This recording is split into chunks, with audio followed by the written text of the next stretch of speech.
Hello everyone, welcome to Mahajyoti. तर विद्यार्थी मित्रांनो, आपण वन शॉट रिव्हिजन सेशन सुरू केलं होतं. त्यामध्ये आपण फर्स्ट चॅप्टरचं रिव्हिजन केलेलं होतं, that is some basic concept of chemistry. तर आज आपण 11th क्लासच्या नेक्स्ट चॅप्टरचं रिव्हिजन करणार आहोत, that is the structure of atom. या चॅप्टरचं आपण रिव्हिजन करणार आहोत आणि याचं जो रिव्हिजन आहे आपण दोन पार्टमध्ये करणार आहोत, दॅट इज पार्ट ए आणि पार्ट बी. तर आज आपण पार्ट ए लवकरात लवकर कव्हर करूया, फास्टली आपण याचं रिव्हिजन करूया. तर बघा, स्ट्रक्चर ऑफ ॲटम मध्ये आधी आपण ॲटम आणि त्याची हिस्ट्री जाणून घेऊया. बघा, जे अर्ली इंडियन आणि ग्रीक फिलॉसॉफर होते त्यांचं म्हणणं काय होतं की जे ॲटम आहे ते काय आहे, जे दी fundamental building block of matter जे आहे ते काय आहे, ॲटम जे आहे फंडामेंटल बिल्डिंग ब्लॉक आहे मॅटरचे. ओके, तर जो सब डिव्हिजन असतो मॅटरचा तो अल्टिमेटली ॲटममध्ये असतो, पण ते ॲटम फर्दर डिव्हिजिबल नसतात असं अर्ली इंडियन आणि ग्रीक फिलॉसॉफरचं म्हणणं होतं. बघा, ॲटम हा जो वर्ड आहे, हा ॲटम जो वर्ड आहे तो डिराईव्ह झालेला आहे ग्रीक वर्ड दॅट इज ॲटोमिओ. ॲटोमिओ या वर्ड पासून डिराईव्ह झालेला आहे ॲटम हा वर्ड. याचा अर्थ काय होते, अनकटेबल किंवा नॉन डिव्हिजिबल. ज्या प्रकारे त्यांनी अर्ली जे ग्रीक फिलॉसॉफर किंवा इंडियन फिलॉसॉफर होतं त्यांनी म्हटलेलं होतं की जे ॲटम्स आहे ते फर्दर डिवाइड होऊ शकत नाही, म्हणजे काय असतात, नॉन डिव्हिजिबल असतात. नेक्स्ट बघूया आपण. तर बघा, ॲटॉमिक थेरी. जॉन डाल्टन नावाचे एक सायंटिस्ट होते, त्यांनी एक थेरी त्यांनी प्रपोज केली ज्याला आपण म्हणतो डाल्टन्स ॲटॉमिक थेरी. तर त्यामध्ये बघा, जे जॉन डाल्टन आहे त्यांनी काय सांगितलेलं आहे बघा, की जे त्यांचं म्हणणं काय आहे बघा, की जे ॲटम्स आहेत ते काय आहे, ultimate particle of matters. Atom जे आहे ते मॅटरचे काय आहे, पार्टिकल आहे असं जॉन डाल्टननी म्हटलेलं आहे.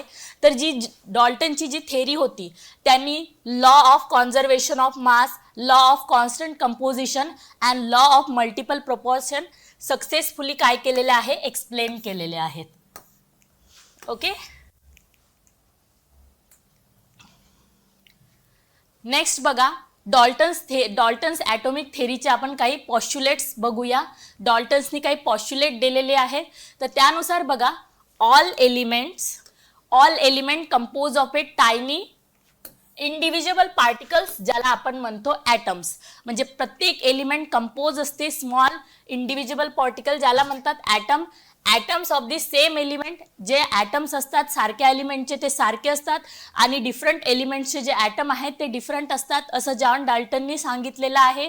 आणि atoms of a different element जे आहे ते फिजिकली किंवा केमिकली जे आहे कंबाईन होतात सिम्पल होल नंबर रेशोमध्ये, त्यावेळी आपल्याला काय होते, कंपाऊंड फॉर्म होतो.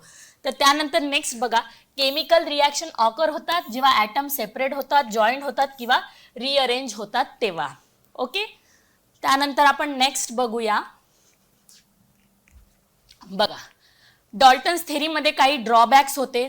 बघा, डाल्टननी जे आहे जसं ग्लास आणि इबोनाइट सारखे जे सबस्टन्सेस असतात त्यांना जर आपण रब केलं, बघा सबस्टन्सेस लाईक ग्लास और इबोनाइट ज्यांना आपण सिल्क और फर सोबत जर आपण त्यांना रब केलं तर ते काय होतात, इलेक्ट्रिकली चार्ज होतात. हे जे आहे जॉन डाल्टन एक्सप्लेन करू शकले नाही.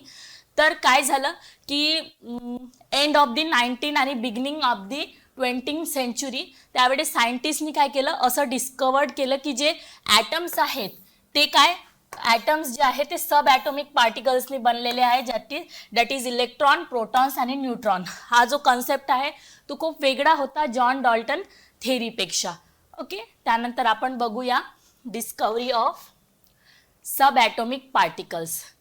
तर बघा, डिस्कवरी ऑफ सब ॲटॉमिक पार्टिकल्समध्ये सायंटिस्टनी काय केलं की जसं ॲटमच्या आतमधलं स्ट्रक्चर समजून घेण्यासाठी त्यांनी एक्सपेरिमेंट परफॉर्म केले गॅसेसमधून इलेक्ट्रिकल डिस्चार्ज करून. तर आपल्याला आता हे जे आहे ॲटमच्या आतमधला स्ट्रक्चर समजण्यासाठी आपल्याला एक बेसिक रूल माहीत असणं आवश्यक आहे. तर तुम्हाला हा बेसिक रूल ऑलरेडी तुम्हाला माहीत आहे, that is like charges repel each other and unlike charges attract each other. Like charges एकमेकांना रिपेल करतात आणि अनलाईक चार्जेस एकमेकांना अट्रॅक्ट करतात. चला आपण नेक्स्ट बघूया. Discovery of electron. बघा 1897 मध्ये एक सायंटिस्ट होते, दॅट इज इंग्लिश फिजिसिस्ट होते एक, ज्यांचं नाव होतं जे थॉम्सन. त्यांनी इलेक्ट्रॉनची डिस्कवरी केली आहे. लक्षात ठेवा, जे थॉम्सन यांनी इलेक्ट्रॉनची डिस्कवरी केलेली आहे. इलेक्ट्रॉन्स काय आहे? निगेटिव्हली चार्ज सब ॲटॉमिक पार्टिकल्स आहे. तर थॉम्सननी आधी या इलेक्ट्रॉनना कॉर्पस्कल्स म्हटलेलं होतं, पण नेक्स्ट त्यानंतर त्यांनी नाव दिलं त्यांना इलेक्ट्रॉन्स. ओके, तर चला, जे थॉम्सननी इलेक्ट्रॉनची डिस्कवरी केलेली आहे हे लक्षात ठेवा. त्यानंतर आपण बघूया इलेक्ट्रॉनची डिस्कवरी झाली कशी. तर बघा काय झालं, 1950s मध्ये many scientist like Faradays, J Thomson, तर यांनी काय केलं, स्टडी केलं electrical discharge in a partially evacuated ट्यूबमध्ये, ज्या ट्यूबला आपण म्हणतो cathode ray discharge tube. Cathode ray discharge tube. आता ही जी आहे कॅथोड रे डिस्चार्ज ट्यूब काय असते बघा. कॅथोड रे डिस्चार्ज ट्यूब काय असते, हे एक ग्लासची ट्यूब असते ज्याच्यामध्ये ॲनोड आणि कॅथोड जे मेटल इलेक्ट्रोड आहे ते सील्ड असतात. ओके, तर यामध्ये काय असते, तर यामध्ये ज्या वेळी काय होते, आपण सफिशियंटली हाय व्होल्टेज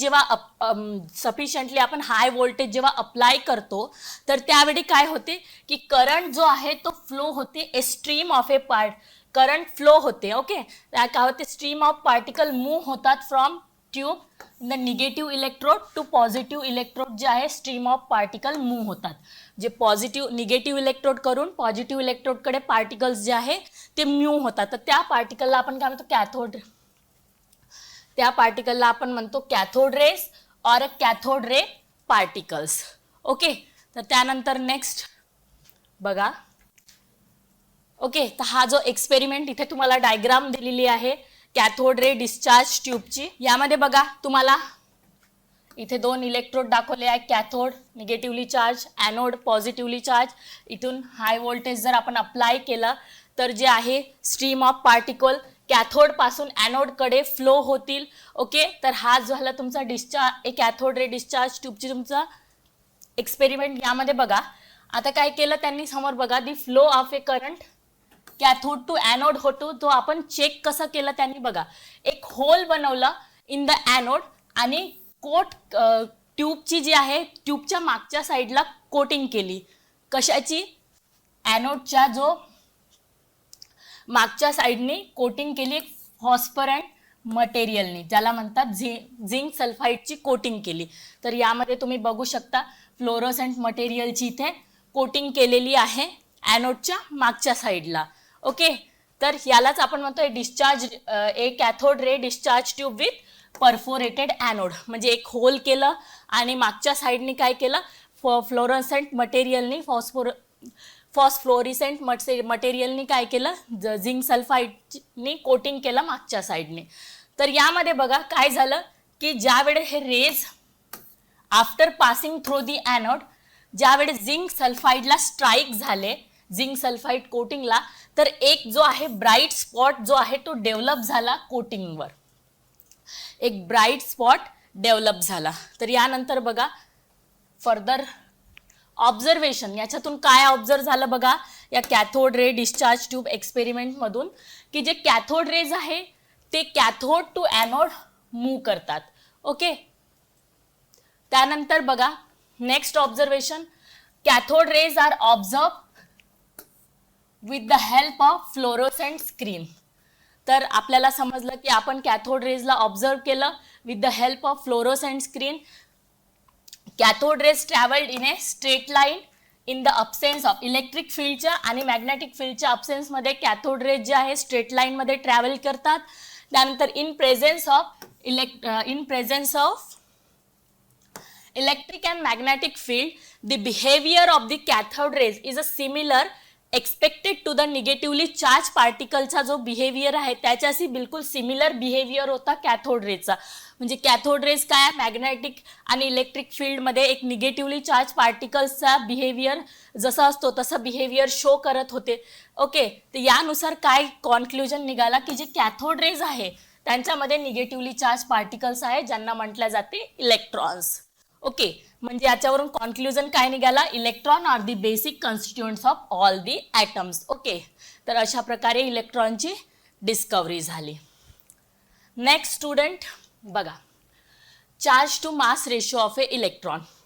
जे सायंटिस्ट आहे जे थॉम्सन, ज्यांनी इलेक्ट्रॉनची डिस्कवरी केलेली आहे, तर त्यांनी काय केलं, जे थॉम्सननी रेशो मेजर्ड केला, the ratio of electrical charge E to mass of electron Me by using cathode ray tube by applying electric and magnetic field perpendicular to each other as well as path of a electron.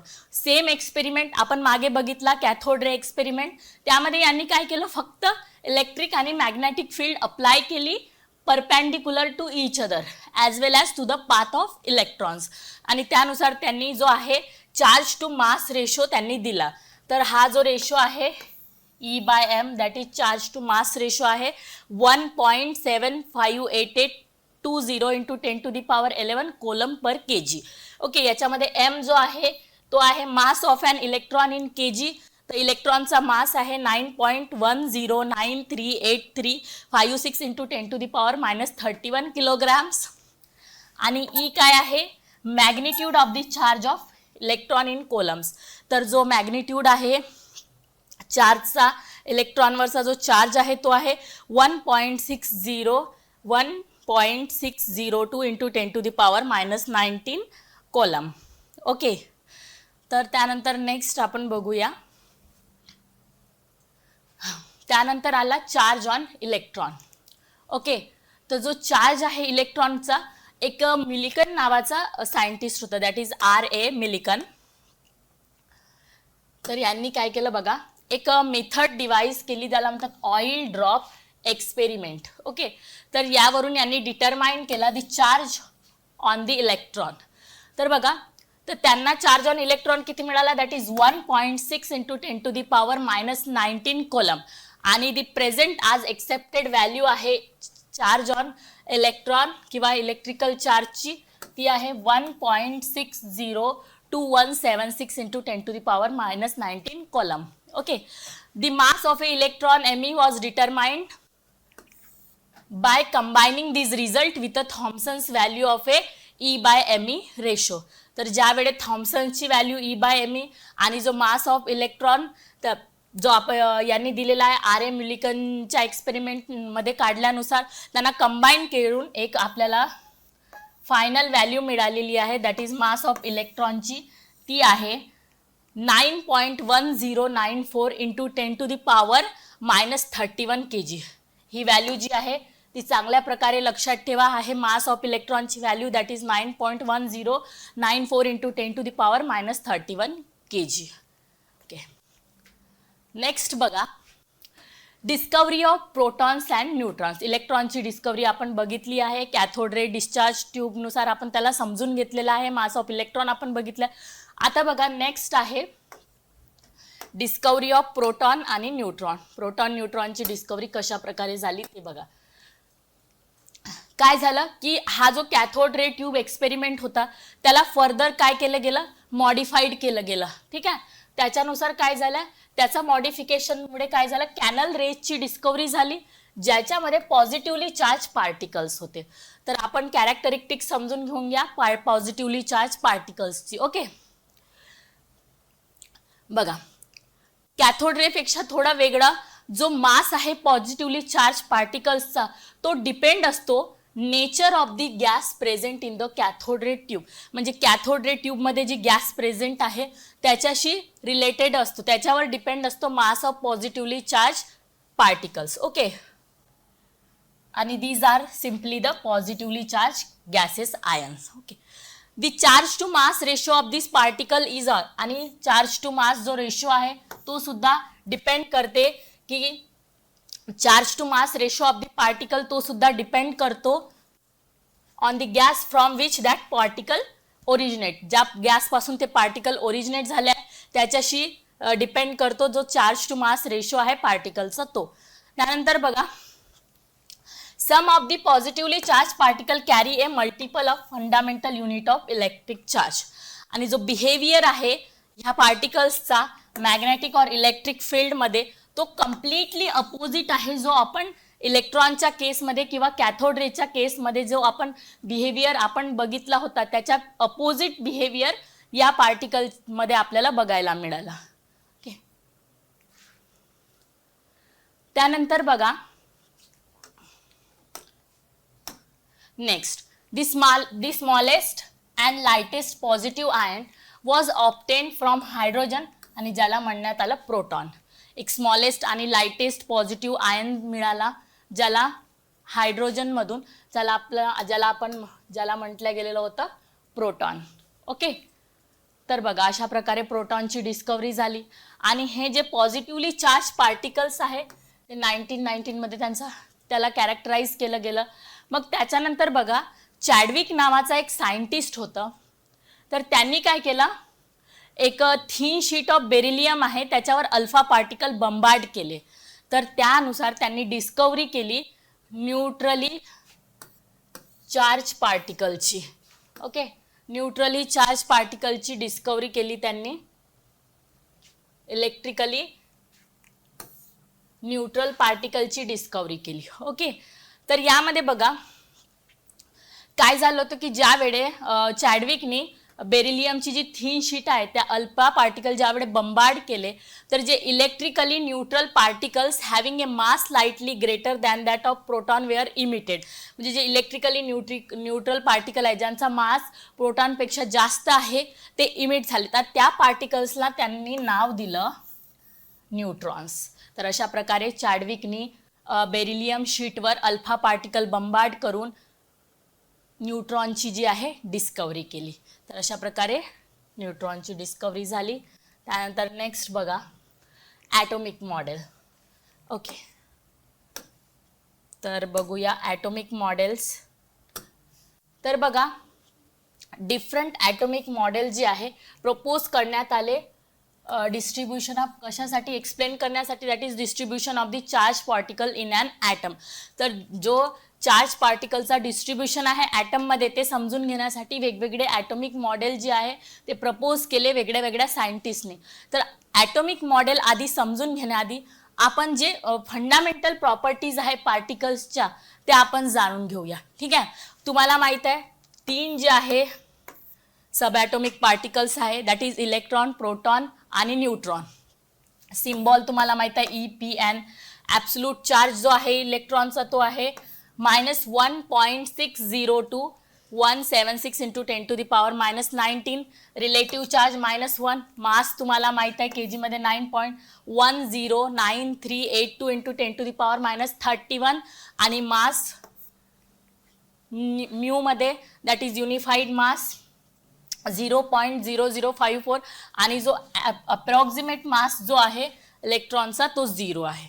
प्रोटॉनचा बघा absolute charge आहे +1.602176 × 10⁻⁻19 kolam.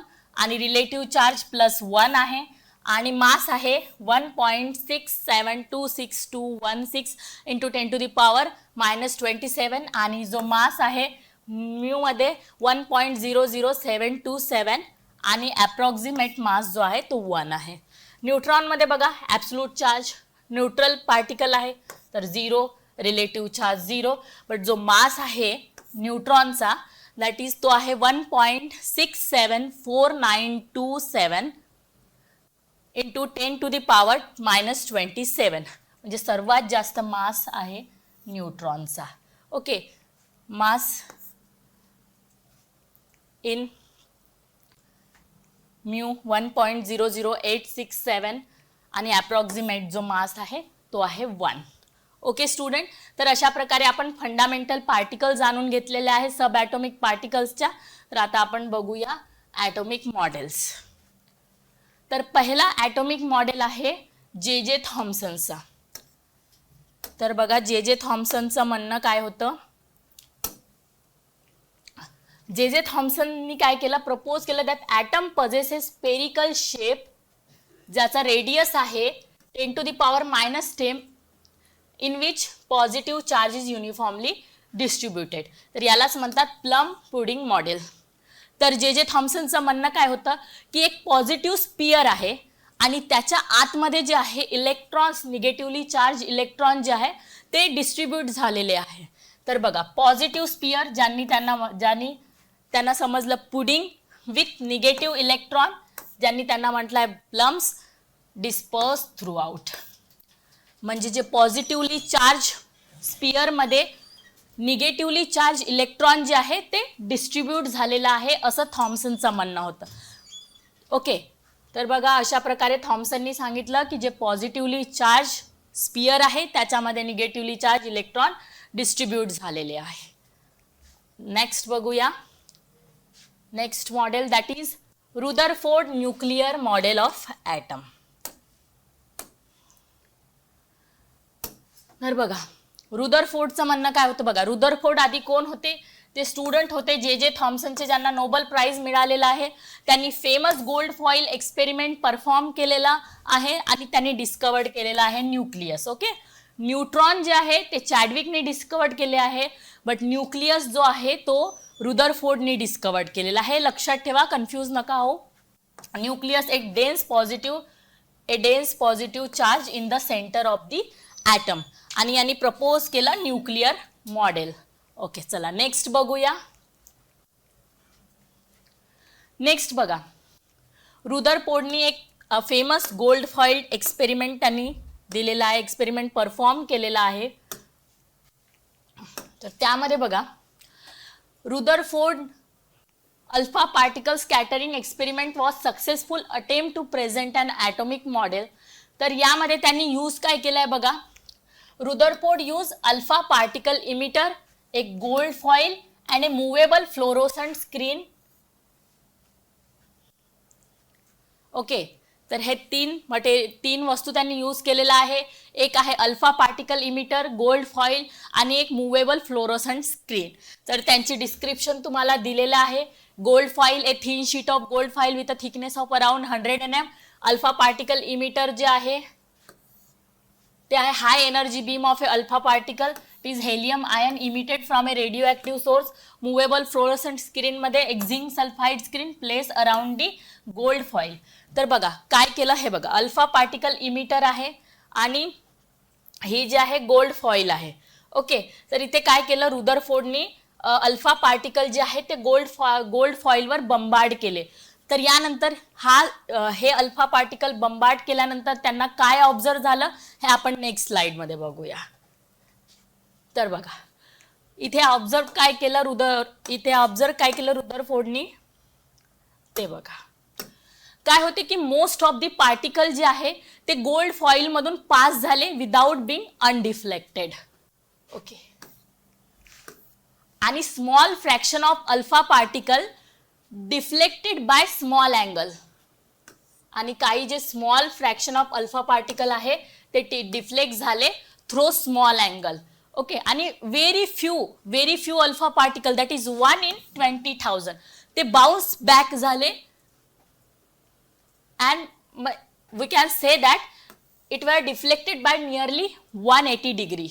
Okay, तर यानुसार बघा अशा प्रकारे इथे तुम्हाला या डायग्राम मध्ये तुम्हाला इथे दाखवलं आहे बघा. अल्फा पार्टिकल्स, काही पार्टिकल्स जे आहे हे बघा पास झालेले आहे, काही स्मॉल अँगलनी डिफ्लेक्ट झालेले आहे आणि काही बाउन्स बॅक झालेले आहे. ओके, तर अशा प्रकारे तुम्ही इथे ऑब्झर्व करू शकता. त्यानंतर नेक्स्ट बघा, यावरून आता कॉन्क्लुजन काय काढलं रुदरफोर्डनी ते बघा. तर यावरून रुदरफोर्डनी काय म्हटलं की खूप सारे जे पार्टिकल्स होते ते डायरेक्टली, खूप सारे जे अल्फा पार्टिकल्स होते ते डायरेक्टली गोल्ड फॉईल मधून जे आहे पास झाले, मग ते undeflected. Most of the alpha particles pass through the foil undeflected. तर यानुसार रुदरफोर्डचं म्हणणं होतं की जे मोस्ट ऑफ द स्पेस आहे ॲटम मधला तो काय आहे, एम्प्टी आहे. ओके, आणि a few positively charge particles were deflected, म्हणजे काही जे few positively charge alpha particle आहे ते डिफ्लेक्ट झाले व्हेरी स्मॉल अँगलनी. ओके, तर रुदरफोर्डनी कॅल्क्युलेशन केलं ज्यामध्ये त्यांनी शो केलं that the volume occupied by the nucleus is a negligibly small. म्हणजे जो न्यूक्लियसनी जो व्हॉल्यूम ऑक्युपाइड केलाय तो खूप स्मॉल आहे, खूप कमी आहे. Okay, as compared to the total volume of the atom. आणि जो रेडियस आहे ॲटमचा तो आहे 10⁻⁻10 m आणि while that of the nucleus is 10⁻⁻15 metre. Okay, जो टोटल रेडियस आहे ॲटमचा तो 10⁻⁻10 मीटर आहे आणि जो रेडियस आहे आपल्या न्यूक्लियस तो आहे 10⁻⁻15 मीटर, म्हणजे खूप कमी आहे as compare to the total, as compare to the radius of atom. चला नेक्स्ट बघूया. तर बघा यानंतर बघा, on the basis of this observation Rutherford propose a nuclear model of item.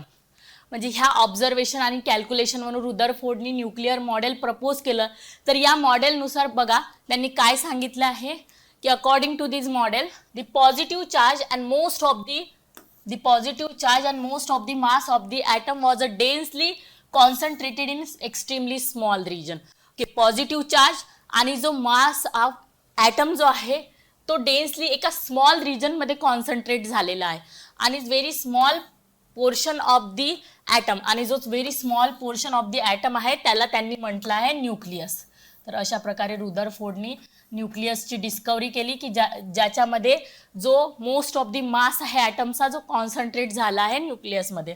आणि न्यूक्लियसच्या भोवती जे आहे इलेक्ट्रॉन ते फिरत असतात in a with a very high speed आणि एका सर्क्युलर पाथमध्ये. तर त्या सर्क्युलर पाथला त्यांनी म्हटलेलं आहे ऑर्बिट. ओके, नेक्स्ट रुदरफोर्डनी सांगितलं आहे की nucleus is surrounded by electron that move around the nucleus with a very high speed in a circular path, and that circular path is called as orbits. Okay, and electron and the nucleus are held together by electrostatic force of attraction. म्हणजे काय, जे electrons आणि nucleus आहे ते एकमेकांशी जुळलेले असतात with the electrostatic force of attraction. तर अशा प्रकारे रुदरफोर्डनी न्यूक्लिअर मॉडेल ऑफ ॲटम दिलेला आहे. नेक्स्ट बघा, ड्रॉबॅक्स ऑफ रुदरफोर्ड्स मॉडेल. रुदरफोर्ड मॉडेलचे ड्रॉबॅक आहे की यांनी कंप्लीट जी स्टेबिलिटी आहे ॲटमची ते एक्सप्लेन करू शकले नाही आणि इलेक्ट्रॉनिक स्ट्रक्चर जो आहे ॲटमचा तो एक्सप्लेन करू शकले नाही रुदरफोर्ड. नेक्स्ट बघा, ॲटॉमिक नंबर. ॲटमशी रिलेटेड आपण काही गोष्टी बघूया, जसं ॲटॉमिक नंबर, मास नंबर. तर बघा, ॲटॉमिक नंबर ज्याला आपण डिनोट करतो झेडनी. ओके, तर ॲटॉमिक नंबर काय असते, ॲटॉमिक नंबरला आपण डिनोट करतो झेडनी. That is number of proton in the nucleus or the total number of proton in the nucleus or the number of a electron in a neutral atom. Okay, सीधा तुम्ही म्हणा atomic number म्हणजे number of proton or number of electron in an atom. That we called it as atomic number. Okay, atomic number means total number of proton or total number of electron in an atom. Next, mass number. Mass number बघा, आपल्याला माहित आहे की जे protons आणि neutrons आहे ते न्यूक्लियसमध्ये असतात. प्रोटॉन आणि न्यूट्रॉन्स जे आहे ते प्रेझेंट असतात न्यूक्लियसमध्ये. तर त्यांना कलेक्टिव्हली काय म्हटल्या जाते, न्यूक्लिऑन्स म्हटल्या जाते. प्रोटॉन आणि न्यूट्रॉन्स जे आहे ते न्यूक्लियसमध्ये प्रेझेंट असतात आणि कलेक्टिव्हली त्यांना न्यूक्लिऑन्स म्हणतात. म्हणजे total number of a nucleons त्याला म्हणतात mass number of a atom, जो डिनोट केला जाते कॅपिटल एनी. ओके, तर बघा, मास नंबर जो आहे ए is equal to number of a proton Z plus number of a neutron N. Mass number म्हणजे काय असते, mass number A is equal to number of a proton plus number of a neutrons. लक्षात ठेवा, mass number means number of A proton plus number of A neutrons. त्यानंतर बघा आयसोबार्स काय असतात. सोपा आहे, आयसोबार आयसोटोप दोघांमध्ये कन्फ्यूज होऊ नका. आयसोबार्स म्हणजे बघा असे ॲटम्स की ज्यांचा सेम मास नंबर आहे बट डिफरंट ॲटॉमिक नंबर आहे. Mass number same but atomic number different, तर तो झाला isobar. Okay, same mass number different atomic नंबरवाला आयसोबार. तर तिथे तुम्हाला एक्झाम्पल दिलेला आहे आर्गॉनचा, ज्याचा ॲटॉमिक नंबर 18 आहे आणि इथे दिलं आहे पोटॅशियम ज्याचा ॲटॉमिक नंबर 19 आहे. म्हणजे different atomic number but mass number 40 same आहे. तर यांना म्हणतात आयसोबार्स. Next isotopes. आता आयसोबारच्या बिलकुल अपोजिट असते आयसोटोप्स. तर आयसोटोप्समध्ये काय असते की जे ॲटम्स आहे, आयसोटोप्समध्ये बघा जे ॲटम्स आहे त्यांचं atoms of the same element with same atomic number but different mass number. यामध्ये ॲटॉमिक नंबर जो आहे बघा, हायड्रोजनचे 3 आयसोटोप आहे, त्यांचा ॲटॉमिक नंबर Z सेम आहे बट मास नंबर जो आहे 1, 2, 3 डिफरंट आहे. तर अशा प्रकारे आयसोटोप बघा काय असते की atoms of the same element with same atomic number but different mass number. Isobar means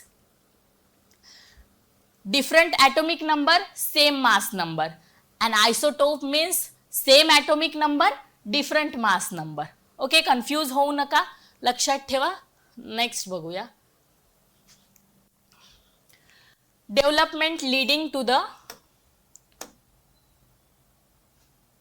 bourse model of atom. तर 2 इम्पॉर्टंट डेव्हलपमेंट आहे जे मेजर रोल प्ले करतात in the formulation of Bohr's model of atom. पहिला आहे dual character of electromagnetic radiation. Next आहे atomic spectra which is explain by assuming quantise electronic energy levels in atom. चला, हे 2 main important development आहे ज्याच्यावर Bohr's model of item depend आहे. तर इथे नेक्स्ट बघूया आपण dual nature of electromagnetic radiation. हा एक इम्पॉर्टंट डेव्हलपमेंट आहे. बोर्स ॲटॉमिक मॉडेल आपल्याला बघायच्या आधी हे 2 इम्पॉर्टंट आपल्याला डेव्हलपमेंट्स आधी बघायचं आहे. बघा, रेडिएशन जो आहे 2 प्रॉपर्टी शो करतो, एक तर वेव्ह लाईक आणि पार्टिकल लाईक प्रॉपर्टीज. तर वेव्ह नेचरमध्ये बघा, electromagnetic radiations are waves which are transmitted and electrically charge particle move under acceleration producing alternate electric and magnetic field. Electromagnetic radiation are of many types differing from one another in wavelength or frequency and they constitute as electromagnetic spectrum. आणि जो radiation आहे तो characterise केला जाते by frequency n and wavelength l. SI unit जो आहे तो n आहे. SI unit n and is hertz. SI unit is hertz or second inverse. SI unit of lambda is m and nu lambda and c speed of light are related as c is equal to nu lambda. Okay students, तर बघा हा एक relation लक्षात ठेवा. Nu bar is equal to wave number is equal to 1 by lambda. Okay student, तर अशा प्रकारे आपण वेव्ह नेचर समजून घेतला. त्यानंतर नेक्स्ट बघा, इलेक्ट्रोमॅग्नेटिक स्पेक्ट्रम म्हणजे काय होते. तर बघा, various types of electromagnetic radiation increasing or decreasing wavelength किंवा फ्रिक्वेन्सीमध्ये अरेंज केलेले असतात आणि जो कंप्लीट रेंज आहे इलेक्ट्रोमॅग्नेटिक वेव्हचा त्याला आपण म्हणतो electromagnetic spectrum. Okay, wavelength of various waves increases in the following order. बघा, सर्वात कमी वेवलेंथ आहे कॉस्मिक रेजची, त्यापेक्षा थोडी जास्त गॅमा रेजची, त्याच्यापेक्षा थोडी जास्त एक्स रेजची, मग UV rays, visible rays, IR rays, microwaves आणि रेडिओ वेव्स. सर्वात जास्त वेवलेंथ जी आहे ती आहे रेडिओ वेव्सची आणि सर्वात कमी जी आहे ती आहे कॉस्मिक वेव्सची. बघा, ते सर्वात जास्त रेडिओ वेव्सची वेवलेंथ आहे आणि सर्वात कमी जी आहे ती आहे कॉस्मिक रेजची हे किंवा गॅमा रेजची. ओके, हे लक्षात ठेवा. त्यानंतर आपण नेक्स्ट बघूया पार्टिकल नेचर. आपण वेव्ह नेचर बघितला, पार्टिकल नेचर आपण बघूया. तर बघा, प्लँक्स जे सायंटिस्ट आहेत त्यांचं म्हणणं होतं की जे ॲटम्स आणि मॉलिक्यूल काय करतात, एनर्जी इमिट करतात only in the discrete quantities and gave the name quantum to the smallest quantity of energy that can be emitted or absorb. आणि जी एनर्जी आहे क्वांटम रेडिएशनची ती दिली जाते E is equal to H mu. Nu जो आहे काय, frequency, आणि एच जो आहे तो आहे प्लँक कॉन्स्टंट. त्याची व्हॅल्यू आहे 6.6 × 10⁻⁻34 जूल सेकंड. ओके, बघा प्लँक्सनुसार काय, प्लँक्सचं म्हणणं आहे की जे ॲटम्स आणि मॉलिक्यूल इमिट करतात एनर्जी डिस्क्रेट क्वांटिटीमध्ये, ज्याला त्यांनी म्हटलेलं आहे क्वांटम, आणि ते जे आहे quantum to the smallest quantity of energy जी आहे ती काय होते, ॲब्झॉर्ब होते, इमिट होते. आणि ते एनर्जी जी आहे ती दिली जाते E is equal to H mu, हा एक्सप्रेशननुसार दाखवली जाते. न्यू जो आहे फ्रिक्वेन्सी आहे, एच आहे प्लँक्स कॉन्स्टंट. ओके, 6.6 × 10⁻⁻34 ही प्लँक्स कॉन्स्टंटची व्हॅल्यू आहे. चला नेक्स्ट आपण बघूया. खूप इम्पॉर्टंट टॉपिक आहे, that is photo electric effect. ह्यामध्ये लक्षात ठेवा की ज्यावेळे मेटल सरफेस वर जे आहे बीम ऑफ लाईट स्ट्राईक करते मेटल सरफेस, त्यावेळे इलेक्ट्रॉन जे आहे ते इजेक्ट होतात from it and the phenomena is called as photo electric effect. जेव्हा मेटल सरफेसवर बीम ऑफ लाईट स्ट्राईक होते त्यावेळे काय होतात, इलेक्ट्रॉन जे आहे ते इजेक्ट होतात, त्या फिनॉमिनाला म्हणतात फोटो इलेक्ट्रिक इफेक्ट. तर बघा प्रत्येक एलिमेंटसाठी एक मिनिमम फ्रिक्वेन्सी असते ज्याला न्यू नॉटनी डिनोट करतात, त्याला म्हणतात थ्रेशोल्ड फ्रिक्वेन्सी. ज्या फ्रिक्वेन्सीच्या खाली तो जो मेटल आहे तो फोटो इलेक्ट्रिक इफेक्ट शो करत नाही. ओके, लक्षात ठेवा फोटो इलेक्ट्रिक इफेक्ट काय आहे, ज्यावेळे मेटल सरफेसवर बीम ऑफ लाईट स्ट्राईक करते, इलेक्ट्रॉन जेव्हा इजेक्ट होतात त्या फिनॉमिनाला म्हणतात फोटो इलेक्ट्रिक इफेक्ट. प्रत्येक मेटलची एक मिनिमम फ्रिक्वेन्सी असते ज्याला म्हणतात थ्रेशोल्ड फ्रिक्वेन्सी, ज्याच्या खाली फोटो इलेक्ट्रिक इफेक्ट जो आहे तो मेटल शो करत नाही. वर्क फंक्शन काय असते बघा, a part of a photon energy that is absorb by the metal surface to release the electron known as the work function of the surface. Okay, एक जो पार्ट असते photon एनर्जीचा जो absorb होते metal सरफेसवर to release electron, त्याला म्हणतात work function of the surface. Okay, एक part आहे फोटॉन एनर्जीचा मेटल सरफेसवर जो ॲब्झॉर्ब होतो आणि आपल्याला इलेक्ट्रॉन्स देतो, त्याला आपण काय म्हणतो, त्या सरफेसचा वर्क फंक्शन. आणि रिमेनिंग एनर्जी आहे ती कायनेटिक एनर्जीमध्ये जाते. बघा, when at nu greater than mu naught ejected electron जे आहेत ते काही कायनेटिक एनर्जी सोबत बाहेर येतात. Okay, H nu is equal to H nu naught plus half M V square that is E is equal to E naught plus K. Okay, E G आहे ती आहे energy of radiation, E naught जी आहे ती आहे minimum energy. Okay, तर अशा प्रकारे आपण बघितला फोटो इलेक्ट्रिक इफेक्ट. त्यानंतर आपण नेक्स्ट बघूया.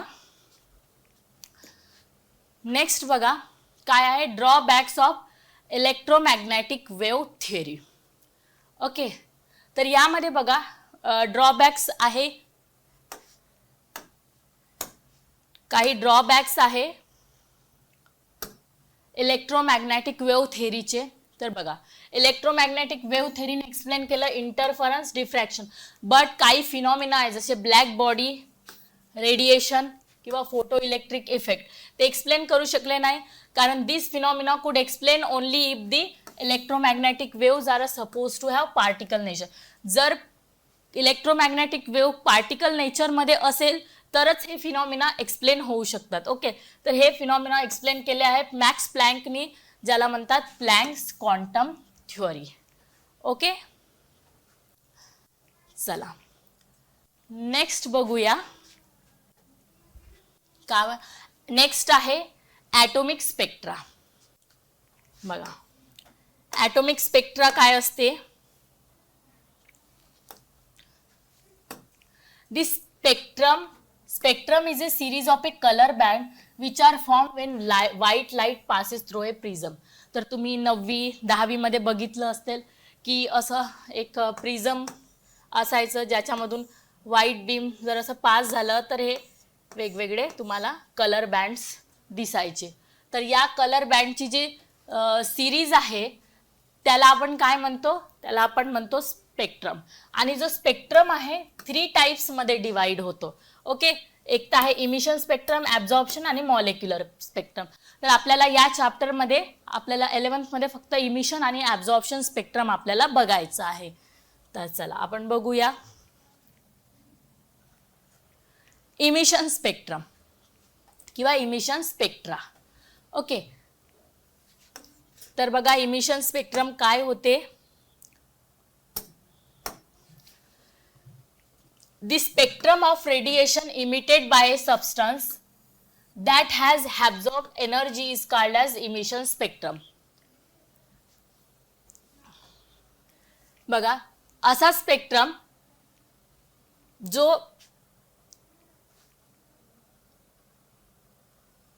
the spectrum of a radiation emitted by a substance that has absorbed energy, तर त्याला आपण म्हणतो इमिशन स्पेक्ट्रम. आणि इमिशन स्पेक्ट्रम 2 टाईप्सचे असतात. तर बघा इथे तुम्हाला डायग्राम दाखवलेली आहे इमिशन स्पेक्ट्रमची. दॅट इज फर्स्ट टाईप आहे कंटिन्युअस स्पेक्ट्रम आणि सेकंड टाईप आहे line spectrum or atomic spectrum. तर अशा प्रकारे इमिशन स्पेक्ट्राचे आपण डेफिनेशन बघितले आहे. डेफिनेशन काय बघा, the spectrum of a radiation emitted by the substance that has absorbed energy. Okay, त्यानंतर नेक्स्ट आपण बघूया कंटिन्युअस स्पेक्ट्रम.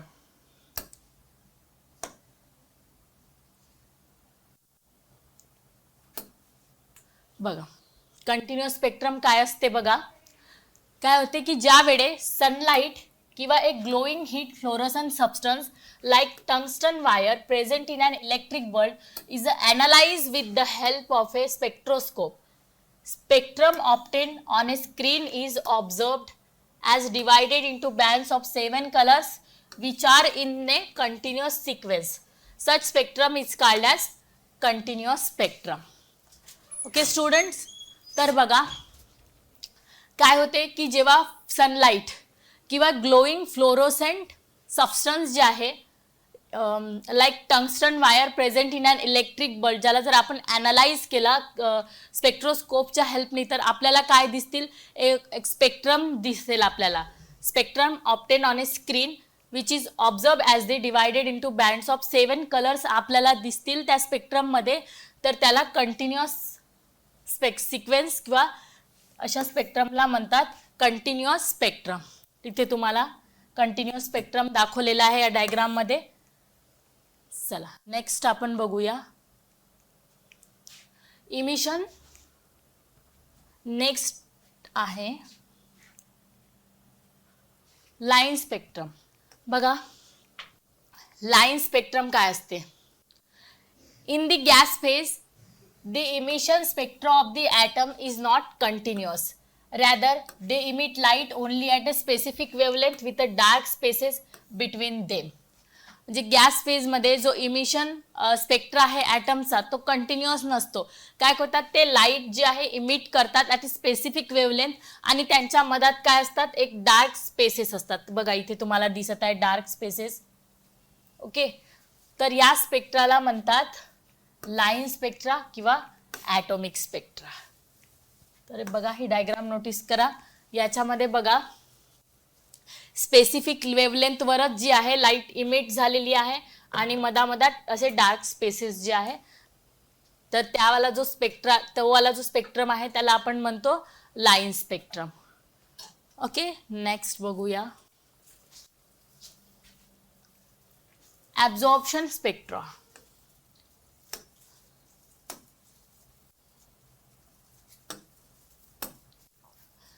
बघा it is observed when continuum of a radiation is a pass through a sample which absorb radiation of a certain wavelength. Okay, missing wavelength leaves dark spaces in the bright continuum column. ज्यावेळे continuous radiation pass होते sample मधून त्यावेळे काय होतं की radiation जे आहेत absorb होतात एका सर्टन वेवलेंथवर आणि काही जे मिसिंग वेवलेंथ आहे ते डार्क स्पेसेस सोडून जातात. हे बघा इथे काही वेवलेंथ, काही जे आहे वेवलेंथ आणि डार्क स्पेस सोडलेली आहे. बघा इथे इथे इथे तर त्याला म्हणतात, या अशा स्पेक्ट्रमला म्हणतात ॲब्झॉर्प्शन स्पेक्ट्रा. चला नेक्स्ट बघूया आपण, that is line spectrum of hydrogen.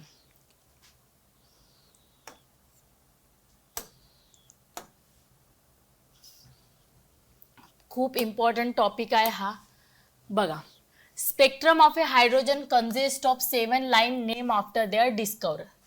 Okay, the visible lines of the hydrogen spectrum obey following formula.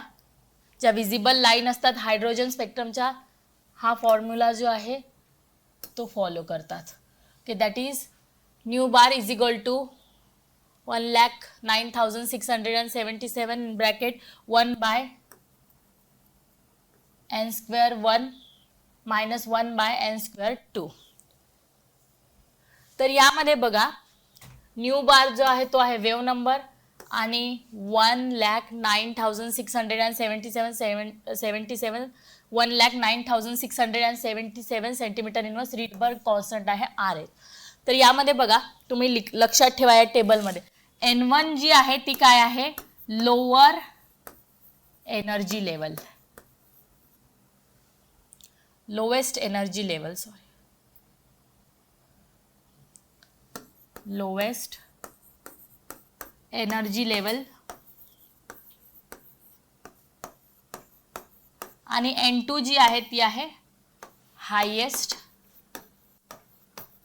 Energy level.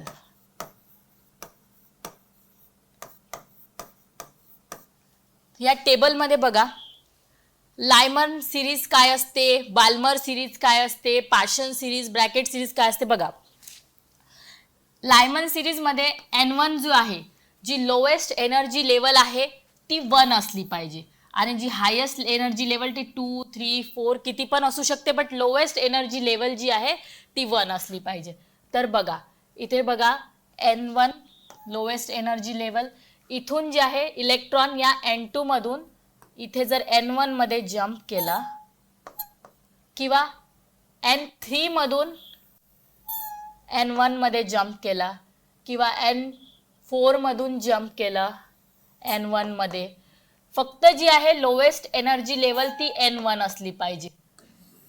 तर बघा, तेव्हा ती जी सिरीज आहे त्याला म्हणतात लायमन सिरीज, जी शो करते अल्ट्राव्हायलेट स्पेक्ट्रल रिजन. ओके, लक्षात ठेवा, फक्त highest energy level N2, N3, N4 कितीही असली तरी चालते, फक्त लोएस्ट एनर्जी लेवल जी आहे ती 1 असली पाहिजे, that is N is equal to 1 असलं पाहिजे. तर त्या सिरीजला म्हणतात लायमन सिरीज. त्यानंतर बघा, बाल्मर सिरीजमध्ये बघा, N1 जो आहे तो 2 असला पाहिजे, N2 3, 4, 5, 6 असू शकते. ओके, तर हा जो आहे बाल्मर सिरीज शो करते विजिबल रिजन. तर यामध्ये बघा, N जो आहे 2 असला पाहिजे, लोएस्ट एनर्जी लेवल 2 असला पाहिजे, हे लक्षात ठेवा. मग हायेस्ट एनर्जी लेवल 3, 4, 5, 6 किती पण असू शकते. ठीक आहे, तर यामध्ये बघा N3 मधून इलेक्ट्रॉन इथे N2 मध्ये जंप केलेला आहे, इथे N4 मधून N2 मध्ये, N5 मधून N2 मध्ये आणि N6 मधून N2 मध्ये. लोएस्ट एनर्जी लेवल जी आहे ती N2 असली पाहिजे. बाल्मर सिरीज जी विजिबल स्पेक्ट्रम शो असते, याला म्हणतात बाल्मर सिरीज, जी विजिबल रिजन शो करते. त्यानंतर बघा, पाशन सिरीजमध्ये सेम N1 जी व्हॅल्यू आहे लोएस्ट एनर्जी लेवल 3 असली पाहिजे, हायेस्ट 4, 5, 6 असू शकते. तर यामध्ये बघा, इलेक्ट्रॉन N3 मधून इलेक्ट्रॉन जो आहे N4 मधून N3 मध्ये जंप केलेला आहे आणि इथे N5 मधून N3 मध्ये आणि N6 मधून N3 मध्ये. फक्त N जो आहे N1 ची जी व्हॅल्यू आहे ती 3 असली पाहिजे, लोएस्ट एनर्जी लेवल 3 असली पाहिजे. ओके, तर या सिरीजला म्हणतात पाशन सिरीज. इन्फ्रारेड रिजन जी आहे ते शो करते. त्यानंतर आहे हे शो करते नियर इन्फ्रारेड रिजन. ओके, जी पाशन सिरीज जी आहे ती शो करते नियर इन्फ्रारेड रिजन. आता ब्रॅकेट सिरीजमध्ये बघा, जी N1 ची व्हॅल्यू आहे ती 4 असली पाहिजे, लोएस्ट एनर्जी लेवल 4 असली पाहिजे. म्हणजे बघा इथे ही असली पाहिजे. मग जी हायेस्ट एनर्जी लेवल आहे 5, 6, 7 किती पण असू शकते. मध्ये बघा इथे 5 मधून 6 मध्ये जम्प केलेला आहे इलेक्ट्रॉन, त्याच्यानंतर 6 मधून 4 मध्ये. ओके, तर याला म्हणतात bracket series. Lowest energy level जी आहे ती असली पाहिजे n = 4. हे शो करते इन्फ्रारेड रीजन. त्यानंतर आहे पी फंड सिरीज. याच्यामध्ये N1 ची व्हॅल्यू 5 असली पाहिजे, म्हणजे लोएस्ट एनर्जी लेवल 5 असला पाहिजे, हायेस्ट 6, 7 किती पण असू शकते. तर यामध्ये बघा इथे बघा 5, एक मिनिट,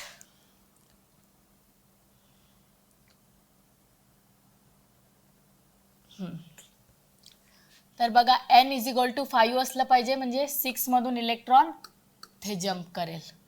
ओके, N5 मध्ये. तर ह्या सिरीजला म्हणतात पी फंड सिरीज. तर यामध्ये लक्षात ठेवा n जो आहे N1 ची व्हॅल्यू म्हणजे लोएस्ट एनर्जी लेवल n = 5 असलेला पाहिजे, हायेस्ट एनर्जी लेवल 6, 7 इन्फिनिटी किती असू. तर हा जो आहे तो शो करते फार इन्फ्रारेड रीजन. ओके, तर अशा प्रकारे आपण स्टडी केलं line spectrum of a hydrogen. हे डायग्राम आहे transition of the electron in the hydrogen atom. तर अशा प्रकारे तुम्ही लाईन स्पेक्ट्रम लक्षात ठेवा, खूप इझी आहे. ओके, तर अशा प्रकारे आपण line spectrum of a hydrogen study केला. खूप इम्पॉर्टंट पोर्शन आहे हा, चांगल्याने लक्षात ठेवा. चला नेक्स्ट आपण बघूया Bohr's model of hydrogen item.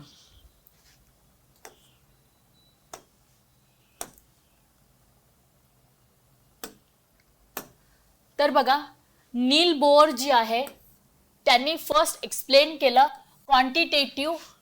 क्वांटिटेटिव्हली general features of a structure of hydrogen atom and in spectrum. म्हणजे बोहरनी काय स्टडी केलं, हायड्रोजन ॲटम आणि त्याचा स्पेक्ट्रम जो आहे तो नील बोरनी स्टडी केलं. तर त्यानुसार त्यांनी काही पॉस्ट्युलेट्स दिलेले आहे.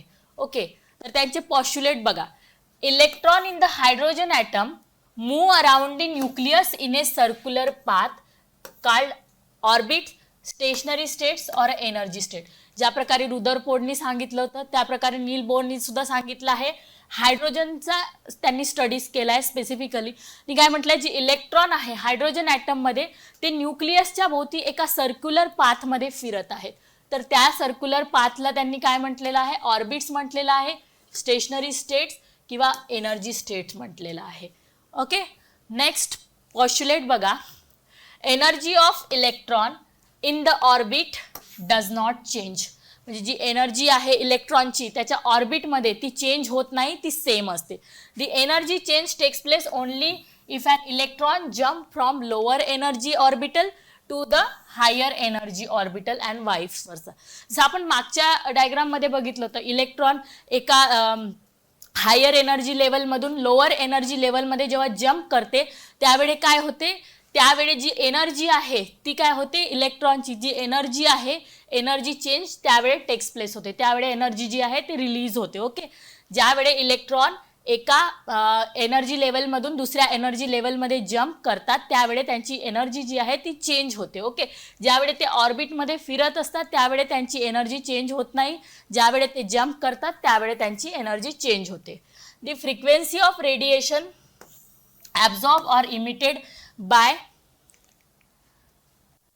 दी frequency of radiation absorb or emitted ती दिली जाते ह्या इक्वेशननी, that is nu is equal to delta E by H is equal to E2 minus E1 by H. तर या एक्सप्रेशननी frequency of radiation absorb or emitted ती दिली जाते. ओके, E1 जी आहे ती आहे एनर्जी ऑफ लोअर स्टेट आणि E2 जी आहे ती आहे एनर्जी ऑफ हायर स्टेट. तर बघा अँग्युलर मोमेंटम जो आहे इलेक्ट्रॉनचा तो या एक्सप्रेशनने दिला जाते, that is MVR is equal to NH/2π. तर हे दोन इम्पॉर्टंट एक्सप्रेशन तुम्ही लक्षात ठेवा. That is the frequency of radiation absorb or emitted is given by nu is equal to delta E/h is equal to E2 minus E1/h. त्यामध्ये E1 जी आहे energy आहे lower state आणि E2 आहे energy of higher state. आणि angular momentum जे आहे इलेक्ट्रॉनचं तो दिल्या जाते MVR is equal to NH/2π या एक्सप्रेशननी. तर अशा प्रकारे बोर्सनी काही पॉस्च्युलेट दिलेले आहे हायड्रोजन ॲटमचा स्टडी करून. तर अशा प्रकारे त्यानंतर आपण नेक्स्ट बघूया. बघा नेक्स्ट त्यांचा पॉस्च्युलेट आहे